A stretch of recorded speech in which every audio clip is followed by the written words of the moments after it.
السلام علیکم۔ میں نے اکثر اپنی ویڈیوز میں نوجوانوں کو سمجھایا ہے کہ والدین کا احترام کریں، ان کے حقوق کا خیال کریں۔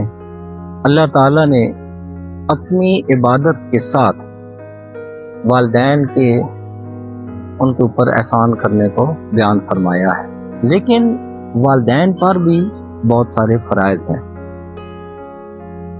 مثلا میاں بیوی ہے، وہ آپس میں ایسا اچھا ماحول رکھیں جو بچے کو پیار محبت سکھائے۔ جب میاں بیوی بات بات پہ آپس میں غصہ کریں گے، جھگڑا کریں گے، ایک دوسرے کو بات بات پہ ٹوکیں گے، تو در حقیقت یہ آپ اپنے بچوں کی تربیت کر رہے ہیں۔ تو پھر بچے کیا سیکھیں گے؟ بچے جو دیکھتے ہیں وہ سیکھتے ہیں۔ بچے صرف لمبی چوڑی تقریروں سے نہیں سیکھتے ہیں، بیٹا یہ نہ کرو، یہ نہ کرو، شور نہ مچاؤ، جھوٹ نہ بولو۔ اور وہ دیکھتے ہیں کہ جو والدین اور جو ریلیٹیو اور جو ان کے گھر رہ رہے ہیں، فیملی جو وہ کر رہے ہیں، وہ خود بخود سیکھ رہے ہیں۔ تربیت کرنے کی ضرورت نہیں ہے، وہ دیکھ رہے ہیں، وہ سیکھ رہے ہیں۔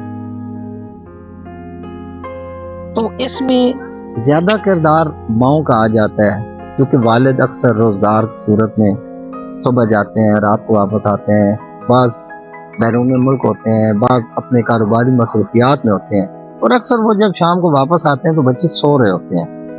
اس حوالے سے ماں کا تھوڑا زیادہ کردار جاتا ہے، لیکن اس کا یہ مطلب نہیں ہے کہ باپ کی ذمہ داری نہیں ہے۔ باپ کی بھی ذمہ داری ہے، وہ اس کی جو ویکلی جو ٹیسٹ رپورٹس ہیں، جو اسکول سے آ رہی ہیں، جو اس کے ٹیسٹ ہو رہے ہیں، ان کو دیکھنا، اس کی اسٹڈیز کو دیکھنا، اس کو پوچھنا، وہ سب ہے۔ ماں ذرا بچے کے ساتھ زیادہ ٹائم سپینڈ کرتی ہے، تو اس لیے اس کی ذمہ داری زیادہ آ جاتی ہے۔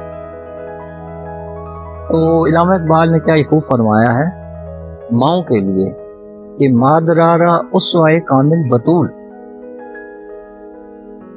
کہ عورتوں کے لیے، ماؤں کے لیے بہترین اسوا حضرت فاطمہ الزہرا سلام اللہ علیہا، جو ہمارے پیارے نبی پاک حضرت محمد مصطفیٰ صلی اللہ علیہ وآلہ وسلم کی بیٹی ہیں، دختر ہے ان کی، جو ماؤں کے لیے ایک کامل اسوہ ہے۔ ان سے سیکھیں۔ وہ فرماتے ہیں کہ آسیہ گرداؤں لب قرآن سرا، کہ وہ چکی پیس رہی ہیں اور قرآن لب پہ جاری۔ تو جب مائیں بی بی فاطمہ زہرا سلام اللہ علیہا کے اسوہ کو اپنائیں گی، ان کے بچے حسن اور حسین کی طرح پلیں گے۔ وہ پھر خود بخود ان میں وہ نشانیاں، وہ چیزیں نظر آئیں گی جو نسخے میں نظر آتی تھیں۔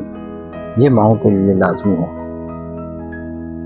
مثلا آپ تربیت ایسے بھی کر سکتے ہیں کہ جب بچے کو صبح اسکول بھیجیں تو اس کے ٹفن میں کبھی کبھی کھانے کے لیے ایک سے زیادہ چیزیں رکھتے ہیں، اور اسے کہیں کہ بیٹا یہ ایک آپ کے لیے ہے اور ایک آپ کے محبوب دوست کے لیے ہے۔ اس کے بیگ میں کبھی کبھی ایک سے زیادہ قلم رکھتے ہیں، اور اسے کہیں کہ بیٹا اگر کوئی اسٹوڈنٹ اپنا قلم گھر بھول آئے تو تم اسے یہ دے دینا۔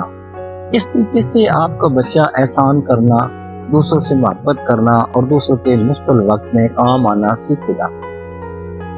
جب بچہ واپس آئے تو اسے بتائیں کہ بیٹا آپ کے واپس آنے سے گھر کی رونق بڑھ گئی ہے، تاکہ اسے اپنی قدر و قیمت کا احساس ہو، اور اسے احساس ہوگا کہ اچھا میں آتا ہوں تو گھر کی رونق بڑھ جاتی ہے، اسے اچھا لگے گا۔ اور پھر اسے پوچھا کریں کہ آج آپ نے دن بھر میں کون سا سب سے اچھا کام کیا، وہ بتائیں۔ پھر وہ اپنی پیاری پیاری زبان اور لہجے میں اور معصومانہ لہجے میں وہ آپ کو بتائے گا کہ آج میں نے یہ اچھا کام کیا۔ پھر ایک وقت ہوگا جب وہ آپ سے پوچھے بغیر آپ کو اپنے اچھے کام بتائے گا۔ یاد رکھیں، تربیت لمبی چوڑی تقریر کا نام نہیں ہے۔ تربیت ایک آسان اور سادہ سا عمل ہے، جو آپ کو دیکھے گا وہ سیکھے گا۔ بس اس طریقے سے اپنے ماحول کو میاں بیوی خوبصورت رکھیں اور بچوں کو خوبصورت ماحول دیں، وہ انشاءاللہ اس معاشرے کا ایک خوبصورت اور ایک حسین اور ایک سمجھدار اور ملنسار فرد تیار ہوگا۔ اپنا خیال رکھیے، بہت شکریہ، اللہ حافظ۔